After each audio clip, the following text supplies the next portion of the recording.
Assalamualaikum warahmatullahi wabarakatuh. Selamat pagi dan salam sejahtera buat kita semua. Alhamdulillah, hari ini kita bisa bertemu kembali dengan media online perkuliahan. Adapun pada pagi hari ini saya akan memberikan materi perkuliahan tentang perencanaan SDM. Yang pertama, apa yang dimaksud dengan perencanaan SDM?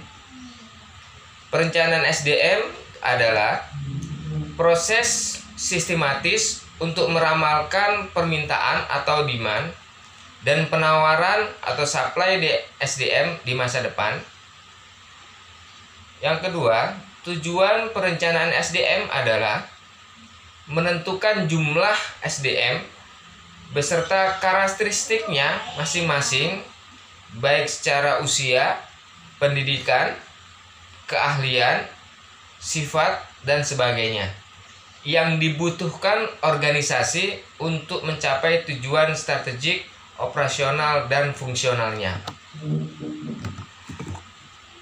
Perencanaan SDM, di mana perencanaan SDM itu sendiri atau Human Resource Planning adalah proses sistematis untuk mencocokkan pasokan karyawan internal dan eksternal dengan lowongan-lowongan jabatan yang diperkirakan muncul dalam organisasi sepanjang periode waktu tertentu.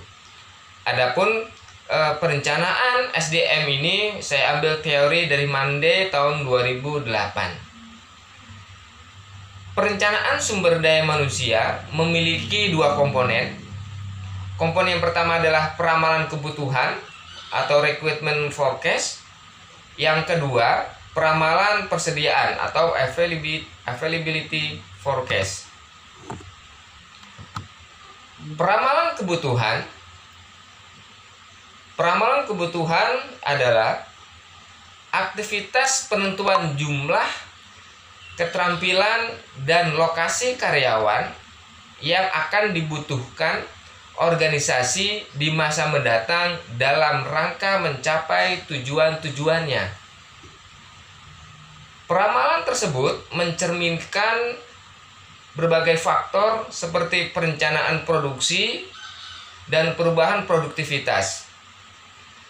Perencanaan kebutuhan akan menentukan besarnya permintaan akan SDM itu sendiri, di mana ada 3 penyebab permintaan SDM.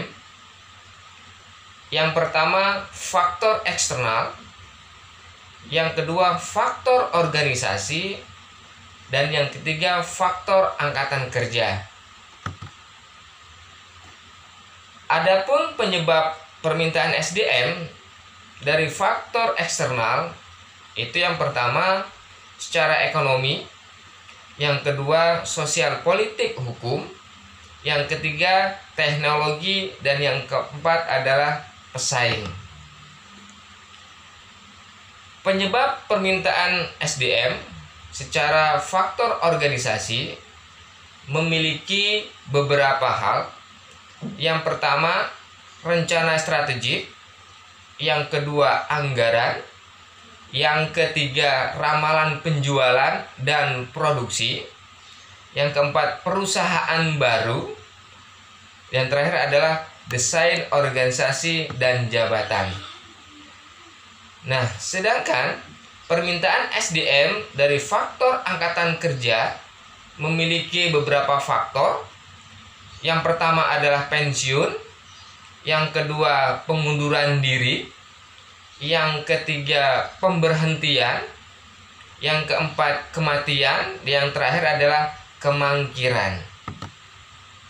Sedangkan metode peramalan kebutuhan SDM, di mana metode peramalan kebutuhan SDM memiliki beberapa arti. Yang pertama adalah zero based forecasting, ya, atau menggunakan tingkat kekaryawanan organisasi saat ini sebagai titik awal untuk menentukan penyediaan staf atau lebih dikenal staffing di masa depan.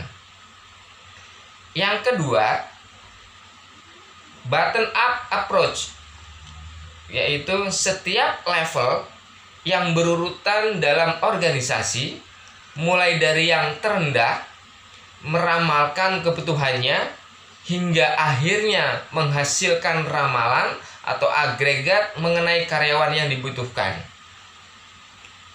Dan yang ketiga, hubungan antara volume penjualan dengan jumlah karyawan yang dibutuhkan, yaitu salah satu prediktor tingkat kekaryawanan yang paling berguna adalah volume penjualan.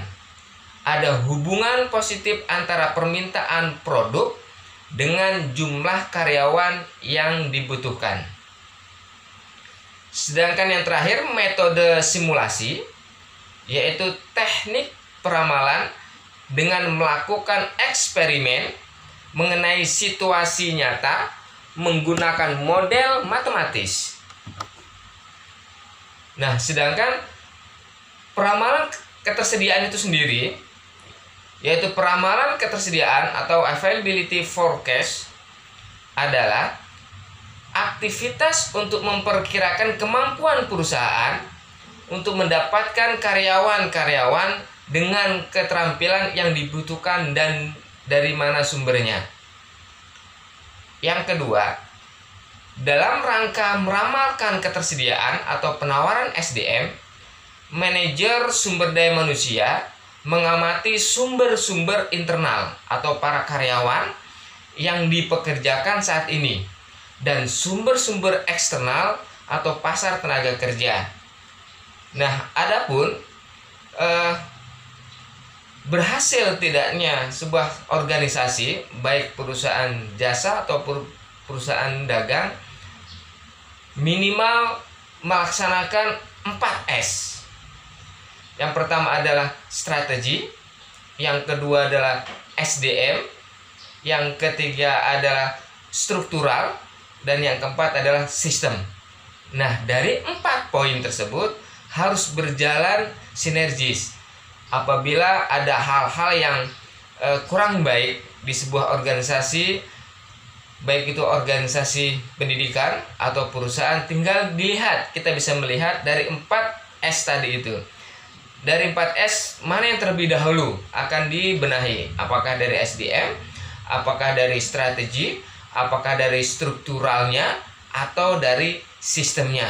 Nah, itu adalah 4S yang menunjang keberhasilan sebuah organisasi. Nah, sedangkan penawaran sumber daya manusia, yang pertama adalah estimasi penawaran internal, di mana estimasi penawaran internal itu pertama adalah audit SDM dan bagaimana penggantiannya. Nah, sedangkan penawaran SDM untuk estimasi penawaran eksternalnya, yang pertama adalah kebutuhan eksternal, yang kedua analisis pasar tenaga kerja, yang ketiga sikap masyarakat, dan yang keempat adalah demografi. Sedangkan yang berikutnya adalah penggunaan basis data sumber daya manusia, di mana penggunaan basis data sumber daya manusia memiliki beberapa hal. Yang pertama, banyak karyawan yang dibutuhkan untuk posisi-posisi masa depan di suatu perusahaan, mungkin sudah bekerja di perusahaan itu sendiri. Jika perusahaan tersebut kecil, manajemen mungkin mengenali seluruh keterampilan dan aspirasi mereka dengan kebutuhan-kebutuhan perusahaan. Yang berikutnya, penggunaan basis data sumber daya manusia. Namun seiring kebutuhannya perusahaan, proses pencocokan menjadi semakin sulit. Basis data digunakan organisasi-organisasi yang menganggap serius permasalahan sumber daya manusia dalam mencocokkan orang-orang dengan posisi-posisinya. Nah, yang berikutnya, penggunaan basis data sumber daya manusia. Kemajuan teknologi telah menciptakan cara-cara mengelola dan menganalisis informasi. Basis data saat ini cukup informasi mengenai seluruh karyawan, manajerial dan non-manajerial. Nah, sebelum dirasa perlu mencari sumber eksternal, perusahaan dapat menggunakan basis data tersebut untuk meneliti dalam perusahaan itu sendiri guna melihat keberadaan para karyawan dengan kualifikasi yang dibutuhkan perusahaan itu sendiri. Nah, di mana tren yang meningkat saat ini buat perusahaan adalah perusahaan secara otomatis memberitahukan adanya posisi-posisi baru kepada para karyawan yang memenuhi syarat. Nah, ini biasanya yang sudah digunakan di pemerintahan kita itu biasanya ada istilah lelang jabatan. Ya, jadi yang trennya sekarang adalah perusahaan untuk mencari calon-calon kandidat yang memenuhi kriteria biasanya diadakan lelang jabatan. Ya, karena organisasi tersebut atau perusahaan tersebut sudah memahami tipe karyawan-karyawannya cocok atau tidaknya untuk menduduki posisi-posisi yang dibutuhkan oleh perusahaan. Nah, sedangkan informasi dalam basis data SDM atau dalam basis data SDM itu memiliki beberapa informasi. Yang pertama, ya, itu adalah riwayat dan pengalaman kerja. Itu adalah informasi dalam basis data sumber daya manusia. Yang berikutnya adalah keterampilan dan pengetahuan khusus. Yang ketiga adalah lisensi atau sertifikat yang dimiliki. Apakah calon karyawan atau karyawan tersebut memiliki sertifikat profesi atau sertifikat keahlian. Sedangkan yang berikutnya adalah pelatihan yang telah diselesaikan dalam organisasi. Biasanya sebuah organisasi itu memberikan peluang dalam rangka untuk meningkatkan kapasitas karyawan, ya, atau kapasitas karyawan-karyawannya untuk mengikuti sebuah pelatihan sehingga perusahaan bisa menilai selesai atau tidaknya pelatihan tersebut dilaksanakan oleh karyawan. Yang berikutnya adalah latar belakang pendidikan. Nah, ini adalah yang paling penting saat ini, bahwa latar belakang adalah hal yang menunjang, ya, yang paling penting pada saat ini. Karena sehebat apapun pengalaman kita, selama apapun waktu kita bekerja, tanpa memiliki latar belakang pendidikan kemungkinan kecil. Apalagi kalau di perguruan tinggi umum itu harus memenuhi kriteria Permendikbud, ya, nomor 84 tahun 2012 kalau tidak salah, tentang surat ijazah dan surat keterangan pendamping ijazah. Nah, kalau di Kementerian Agama ada Peraturan Menteri Agama nomor 17 tahun 2020, yaitu tentang ijazah, sertifikat, surat keterangan pendamping ijazah, sertifikat profesi dan kompetensi. Jadi harus memiliki syarat standar lulusnya, latar belakang pendidikan adalah 5 hal. Sehingga para lulusan mahasiswa itu sudah memiliki kemampuan-kemampuan yang diharapkan. Tentunya semua harus mengacu kepada capaian lulusan, capaian pembelajaran yang ada di program studinya. Nah, yang berikutnya adalah hasil penilaian kinerja terdahulu. Itu adalah bagian daripada evaluasi kinerja karyawan, ya, sehingga bisa dilihat evaluasi penilaian kinerja terdahulu baik atau tidak. Nah, yang berikutnya adalah penilaian atas kekuatan dan kelemahan. Dan berikutnya adalah kebutuhan pengembangan. Sedangkan yang berikutnya informasi dalam basis data SDM, yaitu potensi promosi saat ini dan dengan pengembangan lebih lanjut. Yang berikutnya adalah kinerja jabatan saat ini. Ya, jadi kita harus tahu bahwa kinerja jabatan saat ini seperti apa. Berikutnya adalah bidang spesialisasi. Ya. Berikutnya adalah preferensi jabatan, ya, preferensi organisasi, sasaran dan aspirasi aspirasi karir, perkiraan tanggal pensiun, dan yang terakhir adalah riwayat pribadi termasuk penilaian psikologis. Nah, kalau penilaian psikologis ini tentunya sudah ada pada saat karyawan awal masuk bekerja, pada saat awal karyawan diinterview oleh Departemen Manajemen Sumber Daya Manusia, tentunya sudah memiliki riwayat psikologis. Nah, sedangkan yang berikutnya adalah alternatif tindakan jika diramalkan defisit atau kekurangan karyawan. Di mana alternatif tindakan jika diramalkan defisit atau kekurangan karyawan itu harus memiliki beberapa hal yang harus dilakukan. Yang pertama itu adalah rekrutmen kreatif, di mana rekrutmen kreatif itu adalah pendekatan-pendekatan baru untuk merekrut organisasi. Mungkin harus merekrut di wilayah-wilayah geografis yang berbeda dibandingkan pada masa lalu, mengenali metode-metode baru, dan mencari tipe-tipe kandidat yang berbeda. Nah, adapun alternatif yang berikutnya adalah insentif kompensasi, di mana insentif kompensasi itu adalah karena persaingan yang ketat dalam mendapatkan karyawan pada situasi permintaan tinggi, perusahaan harus mengendalikan insentif kompensasi. Apalagi saat ini di masa pandemik, di masa COVID-19 saat ini, perusahaan-perusahaan harus lebih memperhatikan itu, karena tentunya selain banyak karyawan yang masa kerjanya sudah cukup lama, jadi sudah waktunya pensiun, sehingga mereka sudah waktunya pensiun, sehingga perusahaan harus mencari penggantinya. Nah, yang berikutnya adalah program pelatihan. Ini adalah salah satu alternatif tindakan jika diramalkan defisit atau kekurangan karyawan, yaitu program pelatihan, di mana program-program pelatihan khusus diperlukan untuk mempersiapkan orang-orang yang sebelumnya belum mampu bekerja agar dapat mengisi posisi-posisi dalam perusahaan.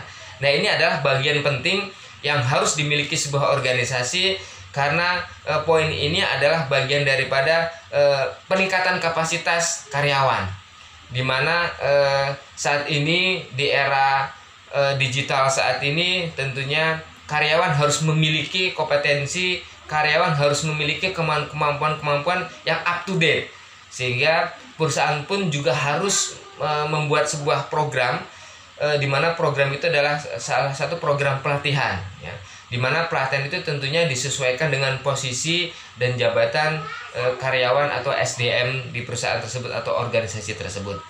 Nah, adapun alternatif tindakan jika diramalkan defisit atau kekurangan karyawan berikutnya itu adalah standar seleksi yang berbeda, yaitu dari standar seleksi yang berbeda ini adalah memperendah standar-standar karyawan agar cukup banyak orang tersedia untuk mengisi jabatan-jabatan. Nah, sedangkan kalau tadi kita berbicara alternatif tindakan jika diramalkan defisit atau kekurangan, maka yang berikutnya adalah alternatif tindakan jika diramalkan surplus atau kelebihan karyawan. Maka yang harus dilakukan adalah yang pertama, penarikan terbatas, di mana penarikan terbatas ini adalah mengurangi angkatan kerja dengan tidak mengganti para karyawan yang keluar. Nah, yang berikutnya adalah pengurangan jam kerja, di mana pengurangan jam kerja ini adalah perusahaan juga bisa menanggapi berkurangnya kebutuhan beban kerja dengan mengurangi jumlah total waktu kerja. Jadi mengefisienkan waktu dalam bekerja, ya, sehingga tujuannya jelas, efektif dan efisien tentunya. Nah, yang ketiga adalah ini yang sudah sering dilakukan, sudah tidak asing lagi, baik itu sebuah lembaga, organisasi ataupun perusahaan, yaitu pensiun dini. Di mana pensiun dini itu adalah mendorong karyawan untuk pensiun lebih awal dengan total paket uang pensiun yang cukup menarik, ya, tentunya tidak keluar dari aturan-aturan yang sudah ada. Tentunya aturan mengacu kepada aturan yang ada di Kementerian Tenaga Kerja, yang salah satunya adalah adanya mungkin aturan di SKB, surat keputusan bersama antara karyawan dan perusahaan ya, yang tentunya itu difasilitasi, bisa dimediasi oleh serikat misalnya ya. Nah, alternatif yang berikutnya jika diremakan surplus kelebihan karyawan perusahaan itu adalah perampingan, di mana perampingan ini adalah juga dikenal sebagai restrukturisasi, dan pada dasarnya adalah kebalikan dari pertumbuhan perusahaan dan menyarankan perubahan sekali waktu dalam organisasi dan jumlah karyawan yang dipekerjakan. Biasanya baik struktur organisasi maupun jumlah karyawan dalam organisasi tersebut. Nah, itu adalah materi pada pagi hari ini, yaitu tentang manajemen sumber daya manusia, di mana materi pada kali ini itu adalah terkait dengan perencanaan sumber daya manusia. Terima kasih teman-teman, Bapak dan Ibu yang sudah hadir pada pagi hari ini, walaupun hadir melalui media online, tetapi saya yakin dengan pertemuan online ini tetap membuat kita semangat, tetap membuat kita yakin bahwa pada pertemuan hari ini ilmu yang kita dapat akan menjadi bermanfaat, karena pertemuan pada hari ini tidaklah lepas dari niat ibadah kita untuk mencari ilmu, sehingga mudah-mudahan ilmu yang kita dapat walaupun hanya sedikit pada pagi hari ini semoga bermanfaat. Terima kasih dari saya, selamat pagi dan salam bagi Bapak dan Ibu dan atau teman-teman yang belum bisa hadir pada pagi hari ini. Mudah-mudahan kita semua yang hadir pada hari ini melalui media online ini kita selalu diberikan kesehatan, kita selalu diberikan barokah oleh Allah Subhanahu wa taala, sehingga kita bisa menuntut ilmu karena bagian daripada ibadah. Terima kasih, saya Heri. Wassalamualaikum warahmatullahi wabarakatuh.